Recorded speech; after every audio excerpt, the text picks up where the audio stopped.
हे महारानी संगीत के रानी, तोहरा से जग उजियर होला मैया।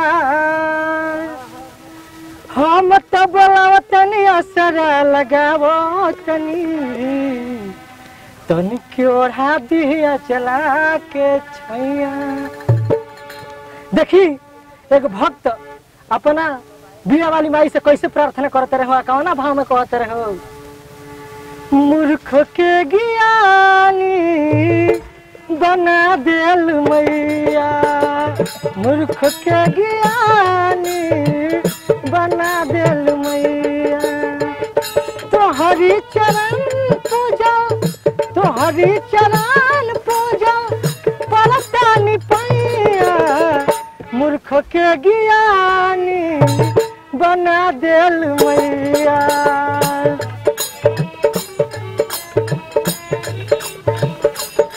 ए मूर्ख के ज्ञानी बना देल मैया।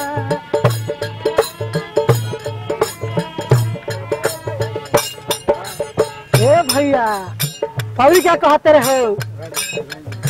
महिमा पार तोहर बीड़ा बजाइया।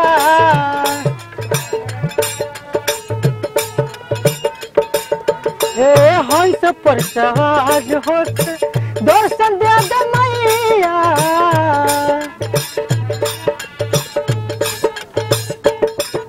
ए महिमा पार तोहर बीड़ा बजाइया। हंस पर सवार होके दर्शन दे दे मैया। हंस पर सवार और क्या कहते रहो। ए महारानी तू ही गदकरा चवैया। ए महारानी तू ही गदकरा चवैया। मूर्ख के ज्ञानी बना देल मैया।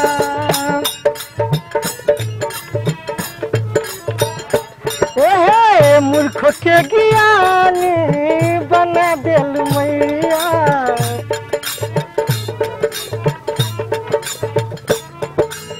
और क्या कहते रहे भक्त हो। सारे हो जग में ज्योति जगमगाला।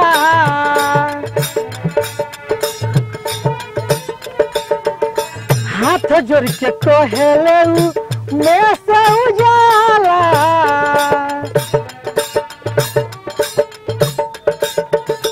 सारे जग में ज्योति जगमगाला। हाथ जोड़ के कहेले में से उजाला। ए महारानी तू ही गदकरा चवैया। ए महारानी तू ही गदकरा चवैया। ए भैया आ मूर्ख के ज्ञानी बना देल मैया। मूर्ख के ज्ञानी बना देल मैया। मूर्ख के ज्ञानी